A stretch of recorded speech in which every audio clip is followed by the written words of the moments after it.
감사합니다. 하나님 말씀은 마태복음 25장입니다. 네, 마태복음 25장 1절에서 오늘 13절까지입니다. 네, 마태복음 25장 1절에서 13절. 네.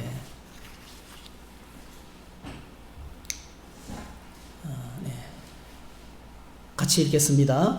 그때에 천국은 마치 등을 들고 신랑을 맞으러 나간 10처녀와 같다 하리니 그 중에 5은 미련하고 5은 슬기 있는 자라. 미련한 자들은 등을 가지되 기름을 가지지 아니하고 슬기 있는 자들은 그 그릇에 기름을 담아 등과 함께 가져갔더니 신랑이 드디어므로 다 졸며 잘세. 밤중에 소리가 나되 보라 신랑이로다 맞으러 나오라 하며 이에 그 처녀들이 다 일어나 등을 준비할세. 미련한 자들이 슬기 있는 자들에게 이르되 우리 등불이 꺼져가니 너희 기름을 좀 나눠달라 하거늘 슬기 있는 자들이 대답하여 이르되 우리와 너희가 쓰기에 다 부족할까 하노니 차라리 파는 자들에게 가서 너희 쓸 것을 사라 하니 그들이 사러 간 사이에 신랑이 오므로 준비하였던 자들은 함께 혼인잔치에 들어가고 문은 닫힌지라. 그 후에 남은 처녀들이 와서 이르되 주여 주여 우리에게 열어주소서. 대답하여 이르되 진실로 너희에게 이르노니 내가 너희를 알지 못하노라 하였느니라. 그런즉 깨어있으라. 너희는 그 날과 그때를 알지 못하느니라. 아멘. 아멘. 네, 오늘 이 말씀을 가지고 본문에 있는 말씀처럼 기름 등불 준비 이런 제목으로 말씀을 나누겠습니다. 세월이 엄청 빠릅니다. 네, 벌써 10월 셋째 주일이고 한 해 끝이 보입니다. 누가복음 21장하고 마태복음 24장은요 종말장입니다. 우리가 예수님께서 지금까지 생애를 떠나시기 직전에 제자들에게 아주 깊이 가르쳤던 종말, 예수님이 친히 종말에 관해서 가르치셨던 말씀을 이제 생각했습니다. 한 해에도 시작이 있고 끝이 있습니다. 인생에도 출생이 있고 죽음이 있습니다. 온 우주 만물도 창조가 있고 그리고 마지막 심판대가 있습니다. 모든 것은 다 시작이 있고 끝이 있습니다. 중요한 것은 사람들이 이 사실을 잊고 살아간다는 거예요. 죽음을 잊고 살아갑니다. 네. 내 앞에 지금 죽음이 다가오고 있는데 그걸 생각하지 않는다는 거예요. 네. 그래서 하나님의 사람 모세가 남긴 유일한 시편에 이렇게 기록을 하고 있어요. 모세가 남긴 유일한 시편이 있죠. 시편 90편. 아주 유명한 구절인데요. 1절부터 3절까지는 하나님은 영원하시다. 네. 하나님 영원하시다. 그런데 인생은 그 다음부터 주어지는 것은 인생은 너무 짧다. 네. 그걸 이야기합니다. 자, 중간에 9절부터 12절까지 우리 한번 같이 읽어보겠습니다. 우리의 모든 날이 주의 분노 중에 지나가며 우리의 평생이 순식간에 다하였나이다. 우리의 연수가 70이요 강건하면 80이라도 그 연수의 자랑은 수고와 슬픔뿐이요 신속히 가니 우리가 날아가나이다. 누가 주의 노여움의 능력을 알며 누가 주의 진노의 두려움을 알리이까. 우리에게 우리 날 계수함을 가르치사 지혜로운 마음을 얻게 하소서. 네, 주제가 인생은 너무 빠르다는 거예요. 너무 빠르다는 사실을 잊지 말아야 된다는 거죠. 너무 빨리 지나간, 그러니까 긴장 속에 태어났으면 죽을 날이 있는데, 그러니까 우리 인생의 종말이 무섭도록 빠른 속도로 다가오고 있다는 거예요. 그래서 뭐가 필요합니까? 이 12절 모세가 기도하기를 우리에게 지혜로운 마음을 달라는 거예요. 우리 인생의 짧이가 얼마나 짧은지 계산하는 능력, 인생 우리에게 주어진 시간이 그렇게 많지 않다는 것을 알게 하시는 그 지혜, 지혜를 달라고 말씀하고 있는데, 우리 예수님께서 21장 누가복음 21장과 마태복음 24장에서 종말을 선포하시고 난 다음에 그 다음에 이제 마태복음 25장에서 이 종말의 시대에 어떻게 사는 것이 가장 지혜로운 삶인지를 우리에게 오늘 본문에서 가르쳐주고 있습니다. 오늘 본문의 내용은 뭐 너무 유명한 구절이죠. 너무 잘 아는 열처녀 비유죠. 혼인잔치가 열렸는데 이제 그때 벌어진 일을 통해서 이 종말의 때에 우리에게 지혜를 가르쳐주고 있습니다. 유대인의 혼인잔치는요 한 집안 일이 아니고 한 동네 일입니다. 여러분 유대인들은요 이웃이 없어요. 사실은요. 어떤 사람이 이웃이 누굽니까 물었는데 이웃이 없어요. 유대인들은 이웃이 다 친족입니다. 다 가족들이에요. 왜냐하면 땅을 분배할 때 같은 지파별로 분배했거든요. 그러니까 성읍과 마을이 그냥 이웃이 아니고요. 다 가족들이에요. 그래서 한 집에서 잔치가 벌어지죠. 그건 뭐죠? 그 동네 전체 일인 거예요. 그래서 잔치가 벌어지면요. 오늘 기름 사러 밤에도요. 기름 팔아요. 왜? 사람들이 막 몰려오고 필요가 생기기 때문에 이건 낮과 밤이 바뀌는 거예요. 이제 그 유대인의 시간은요. 저녁부터 하루가 시작돼요. 저녁이 딱 되면 하루가 끝나고 새로운 날이 시작되는 거예요. 그리고 그 다음날 저녁까지가 하루예요. 이해되시죠? 그래서 이제 보통 잔치는요. 낮에 뭐 한두 시간 가지는 것이 아니고요. 잔치가 저녁부터 시작되면 거의 보통은 일주일이고요. 특별한 경우에는 2주까지 연속이 돼요. 저희들이 성지순례 과거에 갔을 때 유대인 잔치를 볼 수 있는, 아무나 못 들어가거든요. 유대인 잔치를 볼 수 있는 그런 기회가 주어졌어요. 와, 그냥 진짜 기쁘게 노는 거예요. 초청받은 사람만 들어갈 수 있어요. 아무나 들어갈 수가 없고, 그리고 또 잔치집에는 강도들의 습격이기 때문에요. 딱 문이 닫히면 끝나는 거예요. 그래서 들어갈 수 있는 기회가 딱 주어지고 문이 닫히면 더 이상 들어가지 못하는 것이 그 당시의 문화였어요. 왜냐하면 잔치하다 보면은 신부 신랑에게 보석과 보물들이 많이 있기 때문에요. 이걸 노리는 강도들이 많았어요. 그래서 치안 때문에 문을 닫았고 안에서 정말 그 친척들, 가까운 사람들끼리 아주 뭐 지나간 이야기를 하면서 먹고 마시고 대화하고 웃고 막 축복하고 그런 아주 진한 기쁨에 새로운 식구가 들어왔기 때문에 얼마나 기쁘겠어요. 그런 축제의 시간을 가진 것이 유대인의 결혼 풍습입니다. 오늘 본문에 보니까 이제 드디어 신부가 신부 들러리 10명과 함께 등불을 들고 신랑을 기다리다가 일어난 일을 기록하고 있어요. 10명의 처녀들이 이제 신부 들러리들이죠. 10명의 처녀들이 등불을 들고 신랑을 맞이하기 위해서 기다리고 있었습니다. 그런데 생각보다 빨리 안 오는 거예요. 그러니까 이제 신랑을 기다리는 사람의 입장에서는 늦은 거지 신랑은 지금 제때 오고 있는 거예요. 신랑은 먼 길에서 신부를 데리기 위해서 지금 오고 있는 중에 있는 거예요. 네. 그래서 시간이 좀 지체가 됐던 것 같아요. 자, 어떻게 됐습니까? 오늘 본문에 보니까 10명의 처녀들이 신랑을 기다리다가 다 졸아서 잠에 빠졌습니다. 그렇죠? 예, 다 졸면서 잠에 떨어졌습니다. 그때 누군가 소리를 지르는 거예요. 전부 다 10명 전부 다 여러분 10명 5명의 슬기로운 처녀는 깨어있고 5명의 미련한 처녀는 잠잔 게 아니에요. 전부 다 기다리다가 졸다가 다 지쳐서 잠에 떨어진 거예요. 네. 그런데 누군가 소리쳤습니다. 보라 신랑이로다. 이제 신랑이 가까이 왔다. 동력이 왔다는 거예요. 그리고 이 들러리 보고 이제 와서 신랑을 맞으라고 큰 소리를 외쳐서 활짝 깨어보니까요. 아이고 벌써 그동안에 켜놓았던 등불이 기름이 다 돼가지고 불이 가물가물 하는 거예요. 그런데 슬기로운 처녀들은 기름을 여분으로 가져왔기 때문에 기름을 붓고 신랑을 맞으러 가고요. 나머지 5명의 처녀는 등불만 들고 나온 거예요. 그래서 여러분 등불을 켜지 않고 신랑을 맞이하는 것은 굉장히 무리한 것이고요. 그건 용납이 안 되는 그 당시에. 그래서 결국은 이제 기름 구하러 갔다 오니까 타이밍을 놓쳐서 잔치집에 들어가지 못하고 문은 닫혔다는 이야기가 오늘 본문에 기록되고 있는 우리가 잘 알고 있는 그런 내용입니다. 여러분 여기에 나오는 이제 신랑을 기다리는 신부와 이 처녀는 바로 오늘 저와 여러분들이죠, 그죠? 신랑 대신 예수님을 기다리고 있는 우리 앞에 우리 신앙의 여정에 맨 마지막으로 남아 있는 것이 주님을 만나는 겁니다, 그죠? 예수님이 심판 때에도 하나님 백성들을 먼저 만나기 위해서 혼인잔치를 벌일 겁니다. 그래서 신랑을 기다리는 신부 이야기는 바로 오늘 교회가 주님을 기다리면서 어떻게 해야 할 것인지를 가르쳐주고 있는 종말론에서 아주 중요한 그런 말. 그래서 종말 앞에 사는 우리들에게 주는 교훈이 뭡니까? 결론을 말씀해놨어요. 마태복음 25장 13절 같이 읽습니다. 시작. 그런즉 깨어있으라. 너희는 그날과 그때를 알지 못하니라.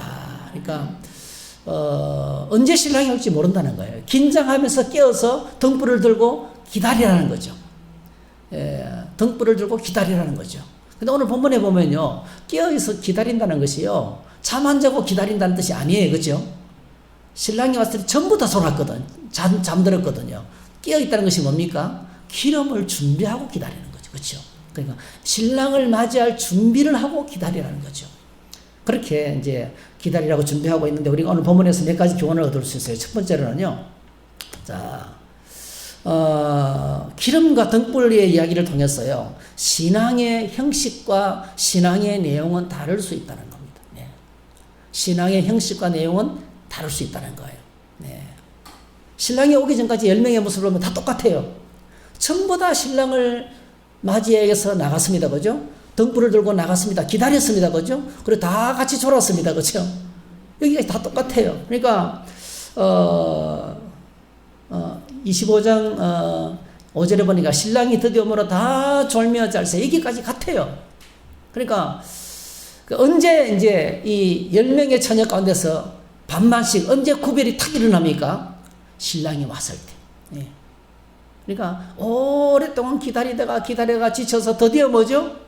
신랑이 왔는데 신랑이 막상 딱 오니까 그때 뭐죠? 지혜로운 처녀와 슬기로운 처녀가 미련한 처녀가 딱 나뉘는 거예요.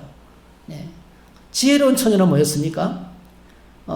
신랑이 드디어 올 경우를 예상하고 등불과 함께 기름병을 따로 준비한 거예요. 넉넉한 기름을 준비해가지고 간 것이 지혜로운 처녀였습니다. 미련한 처녀들은 그냥 등불만 일찍 올 거라 생각하고 등불만 들고 달랑 나왔다는 거예요. 어떤 분은 이 등불이 사실은 그냥 등불이 아니고요. 해 뿌릴 확률이 높다는 거예요. 15분마다 기름을 부어서 계속 불을 타게 하는 해 뿌릴 가능성이 높대요. 그래야 이제 요즘 뭐 스치라이트도 있고 전기가 있고 이러니까 옛날에는 정말 이 캄캄한 밤에 신랑이 올 때 이 등불이 없으면은 맞이할 수가 없는 거예요. 맞이하는 것이 불가능하기 때문에 그렇게 했다는 거예요. 그래서 여러분, 이 신랑을 기다리는 신부와 덜러리들은 다시 오실 주님을 기다리는 교회 성도들인데요. 기름과 등불은요, 이것을 의미하는 것이 다중적인 거예요. 이 기름과 등불이라는 말 속에 담겨있는 의미가 여러 가지 이중적으로 내포가 되어 있다는 거예요. 기름이 없으면 여러분, 만약에 여러분, 기름과 등불 가운데 한 가지만 먼저 선택하라면 어느 쪽이겠어요? 사실은 등불은 없어도요, 기름만 있으면 불을 피울 수 있어요. 그렇죠? 기름만 있으면 얼마든지 다른 데다가 묻혀서 불을 붙일 수가 있어요. 가장 중요한 것이 기름이에요. 근데 기름을 담아서 불을 피우는 도구가 뭐예요? 등불이죠. 그러니까 이런 등불은 형식이고 기름은 내용인 거예요. 이해되시죠? 예. 등불은 형식이고 기름은 내용이라고요. 자동차가 아무리 좋아도요, 자동차 연료가 없으면 못 가잖아요. 그죠? 연료 없는 자동차 무슨 의미가 있어요. 그죠? 지금 수소 전기차가 굉장히 잘 만들어졌거든요. 근데 사람들이 조금 꺼리는 이유가 수소 충전소가 많지 않기 때문에. 예, 전기차가 지금 굉장히 잘 만들어졌잖아요. 조금 꺼리는 이유가 뭐죠? 기름은 퍽 넣으면 되는데 그 전기 충전하는데 최소 30분에서 1시간. 충전 시간이 많이 걸리니까. 그리고 충전소도 많지 않으니까. 집집마다 충전소를 다시 만들어야 되니까. 뭐 그런 번거로움이 있기 때문에. 뭐 그런 거지 않겠어요? 근데, 우리 신앙에도 마찬가지예요. 신앙의 모양은요, 자, 등불을 들고 온 데까지는 다 똑같았어요. 전부 다 불을 들고 신랑을 맞이하고 주님을 기다리는 것처럼 보였어요. 그죠? 다 예배드리고, 헌금하고, 봉사하고, 전도하고, 성경 읽기하고, 다 똑같아 보여요. 그런데 뭐죠? 언제 결정이 납니까? 기름을 준비한 사람하고, 기름을 준비하지 못한 사람이 언제 나타납니까? 주님이 오실 때예요. 예, 여러분 주님이 오시기 전에 마태복음 24장하고 누가복음 21장에서 아주 강조한 것이요, 무서운 환란이 닥쳐올 것이라는 거예요. 무서운 환란의 시간이 바로 뭐죠? 다 졸며 자는 밤 같은 시간인 거예요. 아무리 기다려도 오지 않는 인내하면서 그 추위 가운데서 바깥에서 기다려야 되는 환란의 시간이 온다는 거죠. 근데 이 환란의 시간을 뚫고 나가고 통과할 만한 넉넉한 기름이 중요한 거죠. 그래서 이 큰 환란 끝에 주님이 오시기 때문에 오늘 저희들이 우리 안에 넉넉한 기름이 필요하다는 거예요. 넉넉한 기름을 준비하고 그래서 이 깨어있다는 것은요, 주님이 올 그 당시에 깨어있는 것이 아니고 뭐죠? 예수님이 오시기 전에 오늘을 사는 우리의 삶의 모습이라는 거예요. 이해되시죠? 오늘 내가 어떻게 믿음 생활을 하는가?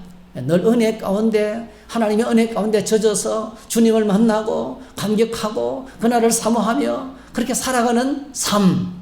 이 바로 뭐죠? 준비된 삶이라는 거죠. 여러분, 형식과 내용을 우리가 참 이제 사실은 형식이 없으면 내용을 담을 수가 없고, 그죠? 또 형식은 있는데 내용이 없으면 빈 껍데기잖아요. 예를 들면 이제 아내가 생일을 맞이했습니다. 생일을 맞이하면 특별한 날이잖아요. 생일, 결혼기념일 특별한 날이죠. 이런 날은요, 절대로 잊어버리면 안 되거든요. 이런 날은 하나의 형식이에요, 하나의 형식. 생일이라는 하나의 특별한 형식이죠. 이런 날에 뭘 해야 됩니까?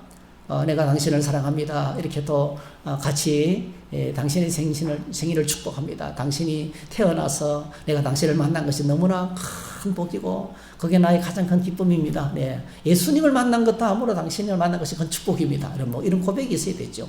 그러면서 이제 선물을 해서 그 선물 속에 내 마음을 담아서 전달하는 것이 내용이잖아요. 그죠? 근데 아내가 생일을 맞아서 기다리고 있는데요. 남편이 직장에서 그냥 돌아왔어요. 그래 아내가 돌아온 남편에게 한마디 했어요. 여보, 오늘 내 생일인데 뭐 아무것도 없어? 이렇게 했어요.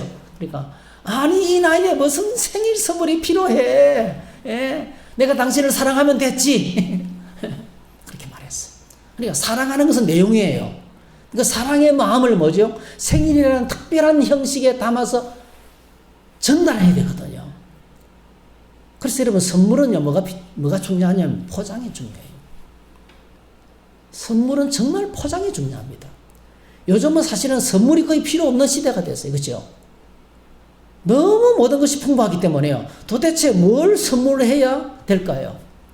그래서 안에 들어있는 선물을 포장하는데요. 안에는 정말 별로, 예를 들면 별로 좋지 않은 게 들었는데 포장을 막 진짜 너무 빛나게 해도 안 되고요. 그렇죠?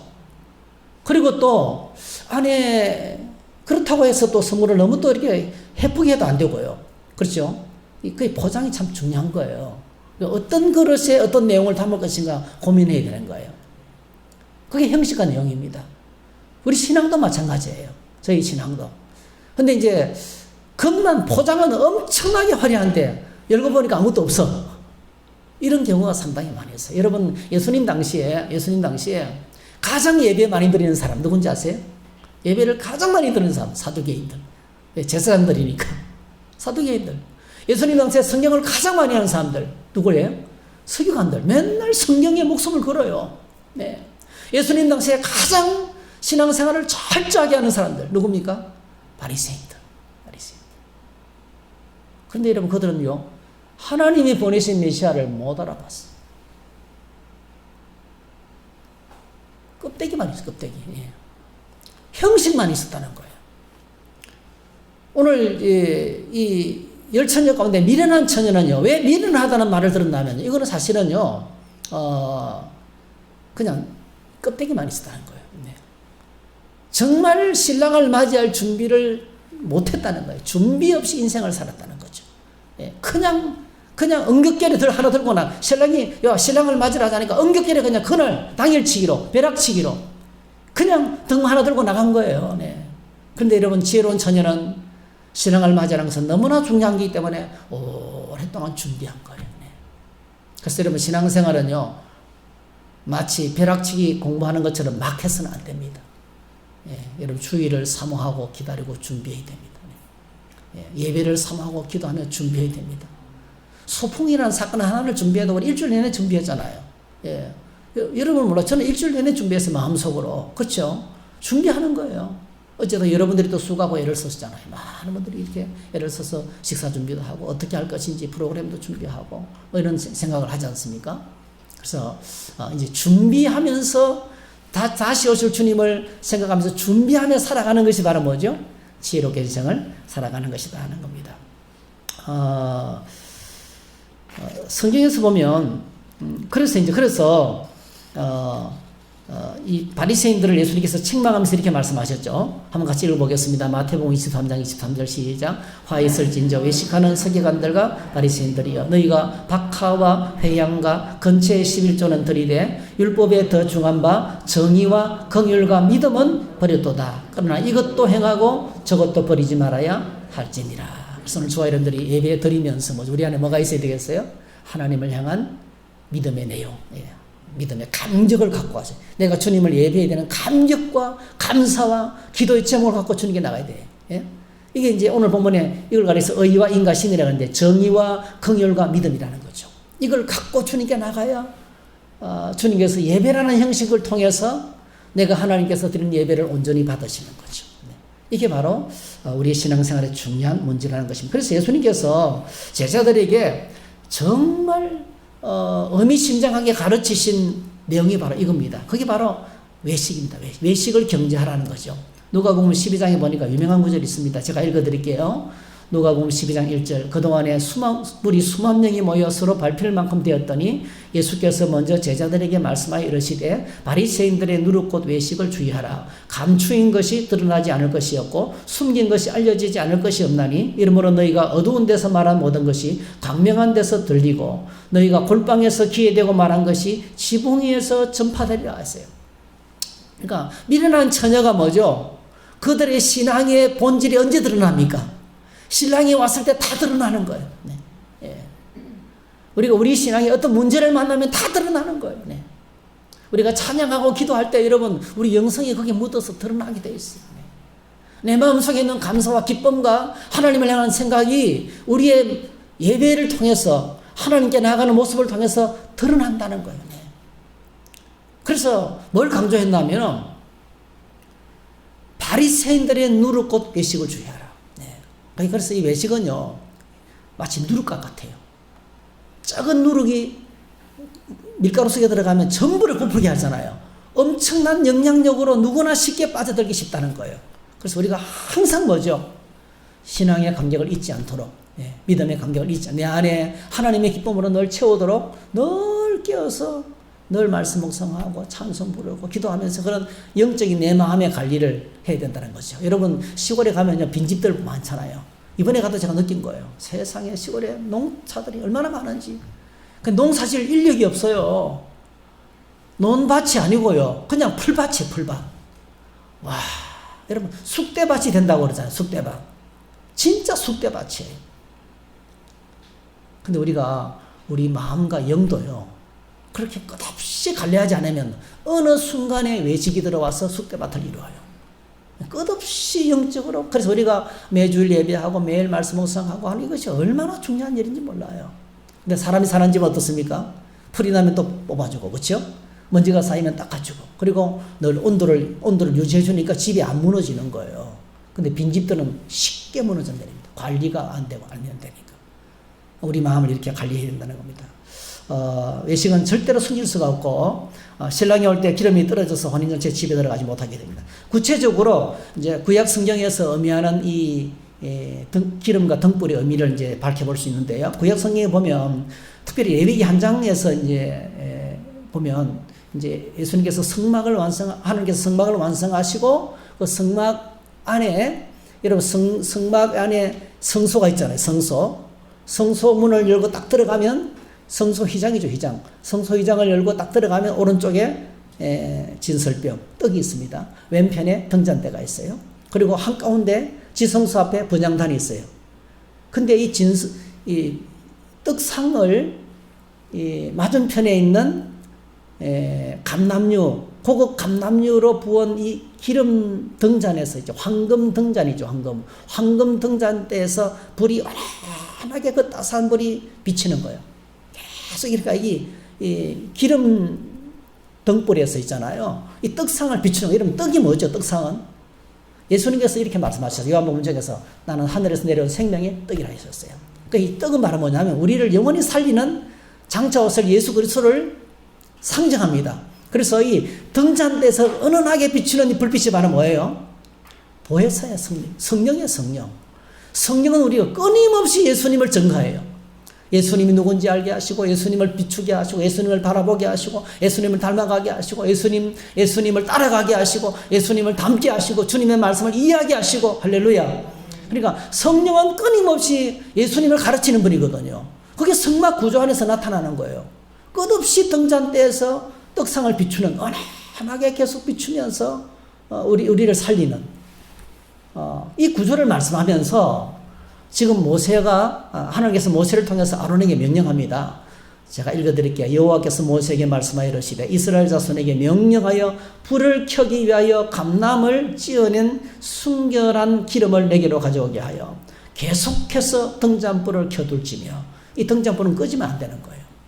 끊임없이 등잔불이 켜도록 기름을 계속 공급하라는 거죠.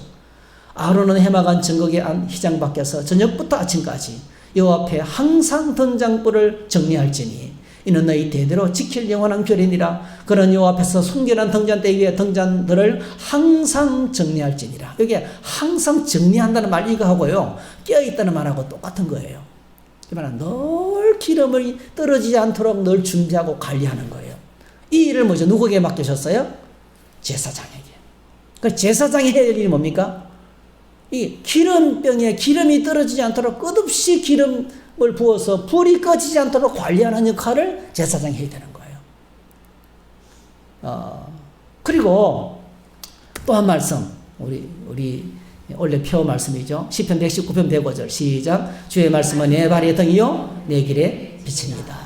결국 뭐죠? 이 기름 등불은요, 말씀과 성령으로, 할렐루야, 말씀과 성령으로 충만하게 믿음의 불이 꺼지지 않는 거예요. 그러니까 정확하게 말씀드리면 이 기름 등불은요, 말씀과 성령의 충만한 그리스도인의 삶을 이야기합니다. 오늘의 삶을 이야기합니다. 그래서 성경에서 정말 강조하고 있는 것이 성령 충만이에요. 술 취하지 말고, 여러분 세상 속에 취하면 불이 꺼지는 거예요. 세상 속에 깊이 들어가서 불 꺼지지, 믿음의 불을 떨이지 말고 믿음의 불을 활활 타올리라는 거예요. 언제까지요? 우리 주님 오실 그때까지. 그래서 오늘 저희들이 이렇게 신앙의 형식 속에 신앙의 내용으로 가득 채워서 우리 주님 오실 때까지 믿음의 불이 활활 타오르면서 끝까지 있다가 주님을 만나는 인생이 바로 뭐죠? 첫 번째 우리에게 주는 교. 그래서 우리의 신앙의 형식과 내용은 다를 수 있다. 다시 말씀드리면 다 같이 예배 드리지만은 믿음의 등불이 준비된 사람이 있고 기름 등불이 준비되지 않은 사람이 있다는 거예요. 여러분 자신은 어디에 속한다고 생각하세요? 이거를 자각하고요. 이걸 자각하고 깨닫는 것이 정말 중요해요. 내 안에 믿음의 감격과 감사가 충만해서. 그래서 여러분 성령 충만하면요, 시와 참미와 시장한 노래로 서로 화답하고 우리 안에 찬송이 터져요. 그리고 모든 일에 감사가 나와요. 그러면 성령 충만하다는 거예요. 근데 어느 날 성령 충만하지 않죠? 짜증이 나오기 시작합니다. 불평이 나오기 시작합니다. 판단하기 시작합니다. 이놈의 정권, 이놈의 대통령, 이놈의 정치인들 이렇게 막 정지하기 시작합니다. 그 뭐죠? 이미 성령 충만해서 떠나 있다는 거예요. 그래서 오늘 저희들이 우리 믿음의 형식 속에 기름병이 얼마나 차 있는지를 늘 점검하면서 그렇게 매일매일 살아가기를 주의 이름으로 축복합니다. 그 다음에 두 번째는 구원의 복은 개인적인 것이라는 겁니다. 구원의 복을 누리는 참된 신앙은 개인적인 것이라는 거예요. 여러분, 우리는 교회 공동체를 통해서 복음을 듣고 믿음이 성장하고 어려운 시련에 와도 함께 서로 격려하면서 이겨나갑니다. 그렇죠? 그래서 공동체가 정말 중요해요. 교회는요, 교회를 떠나면, 교회는 주님의 몸이고 교회를 떠나서는요, 믿음이 살아있기가 어렵습니다. 교회는 주님의 몸인데 이 손가락이 몸에서 떨어져 나가는 순간에 죽잖아요. 그러니까 붙어 있어야 돼요. 그래서 교회가 공동체로서 얼마나 소중한지 몰라요. 여러분, 교회가 크든 작든 간에 오늘 우리가 이렇게 저리 함께 모여 예배하는 거 있잖아요. 예배하는 공동체. 이게 우리를 살아있게 만듭니다. 네. 자, 그런데, 똑같이 말씀을 듣고 예배를 드리고 함께 신앙생활을 하지만은 주님 앞에 설 수 있는 믿음은 개인적인 것이라는 거예요. 아들, 딸이 신앙생활을 열심히 잘하니까, 엄마, 아빠, 할아버지가 열심히 신앙생활 잘하니까 나는 구원받을 수 있을 거예요. 근데 여러분 꼭 기억하세요. 아무리 가까운 사람이라도요, 신앙은 나눠줄 수가 없어요. 믿음은 못 나눠줍니다. 믿음은 내가 가져야 되는 거예요. 그걸 어디서 확인할 수 있어요? 오늘 본문에 확인할 수 있어요. 자, 미루는 자들이 설기 있는 자들에게 우리 등불이 꺼져가니까 기름을 좀 나눠달라고 그랬죠. 근데 설기 있는 자들이 뭐래요? No! 이거 나눠주면 우리 둘 다 망한다. 그죠? 못 나눠준다는 거예요. 기름은 나눠줄 수 없다는 거예요. 이게 뭐냐면요, 야, 그놈의 지혜로운 사람들 매정하네, 똑똑한 사람들 다 차갑다니 말이 맞구나, 이렇게. 그런 뜻이 아닙니다. 매장한 사람들이 아닙니다. 이게 나누어 줄 수 없는 성질의 것이라는 거예요. 나눠주고 싶지만은 그 불가능하다는 거예요. 이 말은 불가능하다는 것을 가르치고 있는 거예요. 그래서 뭐죠? 신랑을 맞으러 나갈 수 있는 믿음은 개인적인 것이라는 겁니다.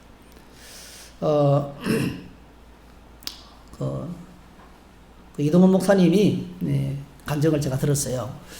가끔 이제 국가 조창 기도에 좀 훌륭하신 목사님들이 초대를 받아서 말씀을 전하잖아요. 이동훈 목사님 말씀을 전하니까 그때 노무현 대통령 때인데 딱 노무현 대통령이 들으시더니 고개를 끄덕끄덕 들으시더니 딱 예배를 마치고 이제 같은 테이블에 앉아 있었는가 봐요. 내려오더니 목사님 큰 은혜를 받았습니다. 그런 거예요.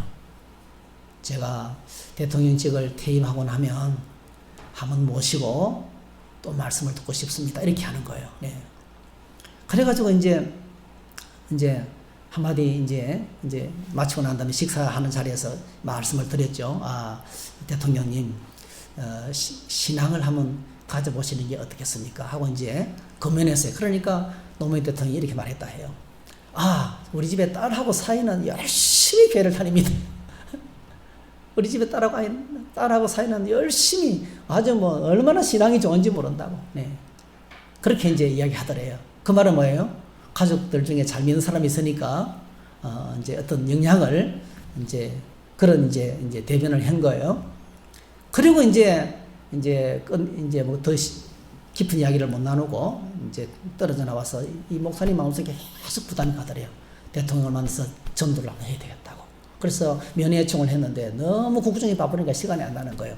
퇴임을 하고 방아말에 내려가고 부흥이 바위에서 자살했다는 소식을 듣고 그때 목사님 마음이 충격을 받았어요. 기회가 오지 않는구나. 네. 하루 종일 묵묵한 가슴으로 그때 복음을 전해야 되는데 기회를 놓쳤다는 그런 안타까운 고백을 하시더라고요. 여러분 꼭 기억하시대요. 다른 사람의 믿음으로는 나는 구원받을 수가 없어요. 하나님 앞에서는요, 다 각자 개인의 믿음으로 가는 거예요. 우리가 다른 사람의 믿음을 위해서 격려해 줄 수가 있고 믿음 생활을 잘할 수 있도록 기도해 줄 수는 있지만은요, 믿음을 나눠주는 것은 불가능해요. 그 다음에 세 번째로는요, 오늘 조금 말씀을 드렸지만은요, 한번 따라하실까요? 신앙의 기회는 오늘이다. 네. 자, 여기 보니까 이제 기름을 준비하지 못한 다섯 처녀가 기름 사러 갔다가 오니까 뭐예요? 문이 닫혔고, 그리고 문을 열어달라고 두드리니까 12절 모른다. 그죠? 기회가 끝난 거예요. 그러니까 기름을 준비하지 못하면, 들어갈 수 있는 때에 들어가지 못하면 다시는 기회가 오지 않는다는 거예요. 신앙에는 항상 기회가 오늘이라는 겁니다. 여러분, 히랍의 제우스의 아들 중에 하나가요, 카이로스라는 제우스의 아들입니다. 근데 카이로스 동상이 있어요. 카이로스 동상. 이렇게 생겼어요. 이렇게. 이제 얼굴 모습을 좀 자세하게 그러니까 이게 어깨에도 날개가 있고 발에도 날개가 있어요. 엄청나게 빨리. 그러니까 발에도 날개가 있으니까 얼마나 빨리 나가겠어요. 어깨도 날개가 있고. 그러니까 엄청나게 빨리 움직이는 신이에요. 이 신은. 이 신의 특징이요. 자세히 안 나옵니다만 자세히 얼굴을 확대해는 보는데 앞에는 머리가 있고요. 뒤에는 대머리예요. 보통 이런 경우 없지 않죠. 그죠? 앞에는 머리가 무성하게 자랐지만은 뒤쪽에는 머리가 없어요. 그리고 손에요. 한쪽에는 칼을 들고 있고 한쪽에는 저울을 들고 있어요. 이런 동상이요. 카이로스 동상. 카이로스 동상. 카이로스란 말을 번역하면요, 내 생에 의미 있는 삶의 시간. 이걸 영어로 opportunity, 기회라 그래. 기회. 이 동상 옆에 밑에 있잖아요. 밑에 이런 글귀가 적혀 있다 그래요. 자, 앞머리가 무성한 이유는 사람들로 하여금 내가 누구인지 금방 알아차리지 못하게 하고 나를 발견했을 때 쉽게 붙잡을 수 있도록 하기 위함이고, 뒷머리가 대머리인 이유는 내가 지나가고 나면 다시는 나를 붙잡지 못하도록 하기 위함이며, 발에 날개가 달린 이유는 최대한 빨리 사라지기 위해서이고, 저울을 들고 있는 이유는 기회가 앞에 있을 때 저울을 꺼내 정확히 판단하라는 의미이며, 그러니까 판단을 하는 게 빨리 해야 된다는 거죠. 그리고 날카로운 칼을 들고 있는 것은 칼같이 결단하라는 뜻이다. 나의 이름은 opportunity, 기회이다. 카이로스, 카이로스. 카이로스란 말이 의미 있는 시간, 크로노스와 카이로스 들어보셨죠, 그죠? 삶의 기회라는 뜻입니다. 이게 이제 아주 유명한 동상인데 이게 지금은 박물관 안에 들어가서 보관되어 있다 그래요. 저는 뭐 보지 못했습니다. 네. 신앙의 기름 등불은요, 이것을 준비할 수 있는 기회도 마찬가지입니다. 오늘 이 예배를 통해서 주신 은혜는 이 시간밖에 받지 못합니다. 유튜브를 통해서 동영상을 들을 수 있지만 그건 지식적인 것에 그쳐요. 예배 현장에 참여해서 여기서 주신 은혜는 여기서 끝이에요. 다시는 반복되지 않습니다. 그래서 오늘 우리에게는 지금이 중요해요. 오늘 지금이 중요합니다. 그래서 우리가 오늘 이 지금을 놓치지 말아야 돼요. 고린도서 6장 1절 2절 같이 읽겠습니다. 시작. 우리가 하나님과 함께 일하는 자로서 너희를 권하노니 하나님의 은혜를 헛되이 받지 말라. 이르시되 내가 은혜 베풀 때 너희에게 듣고 구원의 날에 너를 도왔다 하셨으니 보라 지금은 은혜 받을 만한 때요 보라 지금은 구원의 날이로다. 그래서 우리에게 주어진 오늘과 지금이 바로 뭐죠? 기름 등불을 준비할 수 있는 유일한 기회라는 거예요. 나의 삶에 주어지는 이런 수많은 기회들이 그냥 쉽게 주어지는 것이 아니라는 거예요. 그래서 우리 안에 하나님께서 주시는 은혜 받을 기회를 소중하게 생각하는, 은혜 받을 기회를 소중하게 생각하는 이 신앙이 정말 중요합니다. 그래서 우리가 삶의 어떤 문제를 이제 결정할 때 아까 동상 봤던 것처럼 판단을 잘 하셔야 돼요. 이런 판단과 선택을 잘 하시기 바랍니다.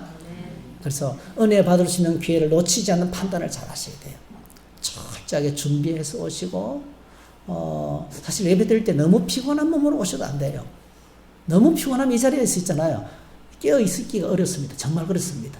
그래서 정말 예배 시간에 우리가 집중해서 예배할 수 있도록 몸도 마음도 정신적으로도 분주하지 않도록 걱정 근심이 있으면 다 내려놓고 그죠? 주님께 맡기고 집중해서 예배할 때 하나님께서 우리에게 그렇게 살아가는, 그렇게 지금을 살아가는, 그렇게 오늘을 살아가는 사람이 어떤 사람이라고요? 깨어있는 사람이라는 거예요. 오늘 주말에는 이렇게 기름 등불 넉넉히 준비하셔서 우리가 다 하나님 뵙을 수 있는 그런 하나님의 사람 되시기를 주의 이름으로 축복합니다. 할렐루야. 찬송가 175장 함께 하십시다. 신랑 되신 예수께서 다시 오실 때